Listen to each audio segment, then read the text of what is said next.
নদীর মতো অবিরত চলতে থাকা মানুষগুলো লোভমোহহীন হতেই পারে।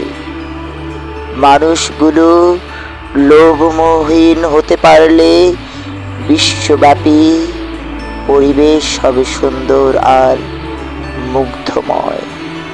মানুষগুলো জীবনব্যাপী প্রত্যয়ী যদি হয়ে ওঠে, ঠোঁটের ভেতর লুকিয়ে রাখে কষ্টগুলো, মনের ভেতর জমিয়ে রাখে স্বপ্নগুলো, পৃথিবী হবে মুগ্ধময়। মুগ্ধ পৃথিবীর প্রত্যয়ে যারা পথ চলতে পারে, তাদের স্বপ্নগুলো আলোর মুখ দেখে বারবার। তাদের স্বপ্নগুলো বাস্তবতার নিরিখে জেগে ওঠে বারবার। আর তখনই মানুষ প্রকৃত মানুষ হয়ে ওঠে।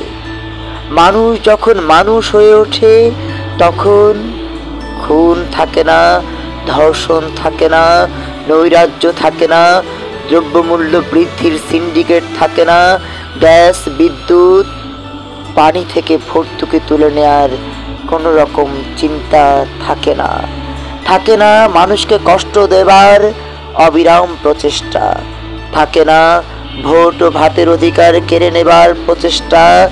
থাকে না ক্ষমতাকে কুক্ষিগত করে বছরের পর বছর, যুগের পর যুগ সিংহাসন আঁকড়ে রাখার প্রচেষ্টা।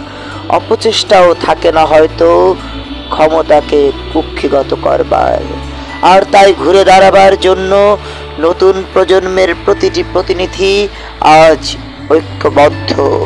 ঐক্যবদ্ধ যুদ্ধে যাবার জন্য দুর্নীতির বিরুদ্ধে। যে যুদ্ধ হবে কলমের, সে যুদ্ধ আজ খুব বেশি প্রয়োজন। যে যুদ্ধ হবে বিবেকের, সেই যুদ্ধ আজ খুব বেশি প্রয়োজন। যে যুদ্ধ হবে নীতির, সেই যুদ্ধ আজ খুব বেশি প্রয়োজন। যে যুদ্ধ হবে প্রীতির, সেই যুদ্ধ আজ বিশ্বব্যাপী খুব বেশি প্রয়োজন। আসুন সবাই যোদ্ধা হয়ে উঠি, নীতির জন্য, প্রীতির জন্য, ভালোবাসার জন্য, মুগ্ধতার জন্য, শুদ্ধতার জন্য, সত্যিকারের সমৃদ্ধ দেশ তথা পৃথিবী গড়ার জন্য, প্রকৃত মানুষ হবার জন্য যোদ্ধা হয়ে উঠি। প্রতিটি মানুষ ঘরে ঘরে যোদ্ধা গড়ে তুলি। প্রকৃত অর্থেই যুদ্ধ, যে যুদ্ধ হবে শুদ্ধতার প্রতীক, যে যুদ্ধ হবে অবিরাম মুগ্ধতার প্রতীক, যে যুদ্ধ হবে নীতির পথে পথ চলার জন্য, নীতিগত আদর্শগত সম্ভাবনার উদাহরণ।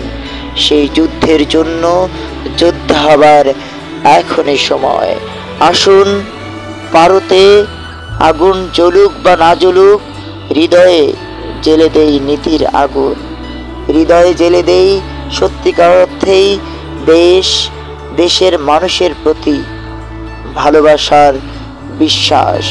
যেই বিশ্বাসের হাত ধরে পরিবর্তন আসবে, যেই বিশ্বাসের হাত ধরে প্রতারকেরা পথ খুঁজে পাবে। প্রতারকেরা ঘুরে আসবে, ঘুরে দাঁড়াবে বাংলাদেশের জন্য, বাংলাদেশকে ভালোবাসার জন্য। নীতির সাম্রাজ্য, নীতির রাজত্ব তৈরির জন্য আসুন নীতিবান হয়ে উঠি, নীতিবান যোদ্ধা হয়ে উঠি।